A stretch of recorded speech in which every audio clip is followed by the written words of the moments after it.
आप जब mouse scroll करते हैं तब जाके तो वर्ल्ड मैप में मालदीव के दर्शन हो पाते हैं, लेकिन इस जरा से तिनके ने भारत जैसे देश को ही डेडलाइन क्यों दी?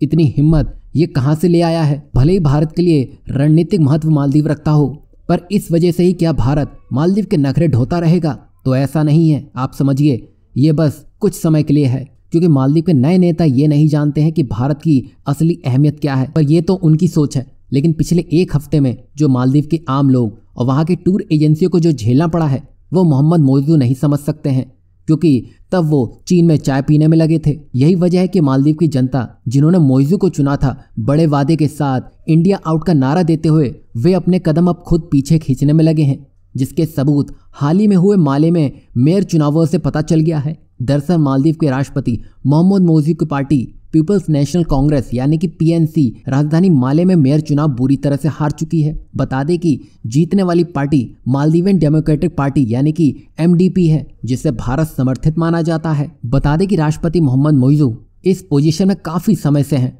और यहाँ उनका दबदबा माना जाता था, लेकिन अब मोइज़ू की पार्टी ये अहम पोजीशन खो चुकी है। और ये अहम इसलिए भी है क्योंकि माले में पूरे मालदीव से सबसे ज्यादा आबादी बसी हुई है, करीबन 1.5 लाख से 2.5 लाख, जिसमें पूरे मालदीव की आबादी महज 5 लाख के आसपास की है। इससे आप समझ गए होंगे कि ये पोजीशन अहमियत क्यों रखती है, जिससे मोइज़ू की पार्टी अब हार चुकी है। यही नहीं, मालदीव के पूर्व विदेश मंत्री अब्दुल्ला शाहिद ने आजिम, जो कि एमडीपी से चुनाव जीत चुके हैं, उनको बधाई दी है और कहा है कि माले राजधानी ने अपने कार्यकाल के 58 दिनों के भीतर ही राष्ट्रपति मोइज़ू और उनकी नीतियों को निर्णायक रूप से खारिज भी कर दिया है। मतलब ये है कि जिस हिसाब से मोइज़ू आगे बढ़ रहे हैं उसको देखकर यही लगता है कि उनके हाथ से सब कुछ छिनने वाला है, क्योंकि हाल ही में मालदीव की इकोनॉमी जिस पर पूरी तरह निर्भर है, यानी कि मालदीव के ट्रैवल एजेंटों ने इस माई ट्रिप से उड़ान भरने के लिए फिर से गुहार लगाई है। मतलब भारत ने जैसे ही बैंड ठोका उसके 5 दिन में ही भारत की अहमियत वहाँ के टूर एजेंटों को समझ आने लगी है, क्योंकि मोहम्मद मोइज़ू सत्ता के नशे में चूर है,